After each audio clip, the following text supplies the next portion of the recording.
आज खेतों में धान की दौरी कराने के साथ समय भी काफी हो जाती है और हम सबकी हालत भी खराब हो जाती है। क्या बात कर रहे हैं? तो पिछले ब्लॉग में आपने देखा कि कल पापा के साथ मिलकर मैं और भैया काटे हुए धान को बांध भी देते हैं और आज करानी उनकी दौरी। तो मैं शाम होते ही चल देता हूँ खेतों की तरफ।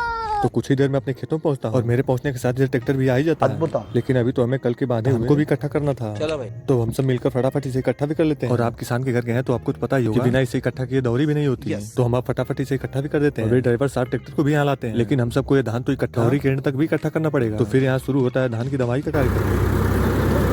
लेकिन इधर दौरी के साथ गिर रहे धान को भी इकट्ठा करना मतलब बोरे में। इस कार्य में पापा लगे हुए हैं और मैं इधर धान के छोटे बोझे इकट्ठे करने भैया ऊपर इन लोगों का कुछ सहयोग करने में। लेकिन अब इसे इकट्ठा करते समय मेरी हालत तो खराब हो जाती है। लेकिन इधर पापा अपने कार्य में पूरे मन से लगे हुए थे, जो था गिर रहे धान को सुरक्षित रखना।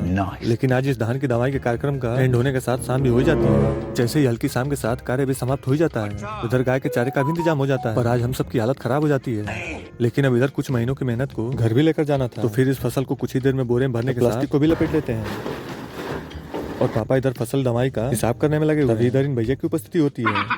लेकिन अब ड्राइवर साहब तो हिसाब करा के चले जाते हैं। तो हम सब भी सारे शुद्ध फसल इकट्ठा करने के साथ बोरे में भरकर घर लेकर चल देते हैं। मिलते हैं नेक्स्ट ब्लॉग में।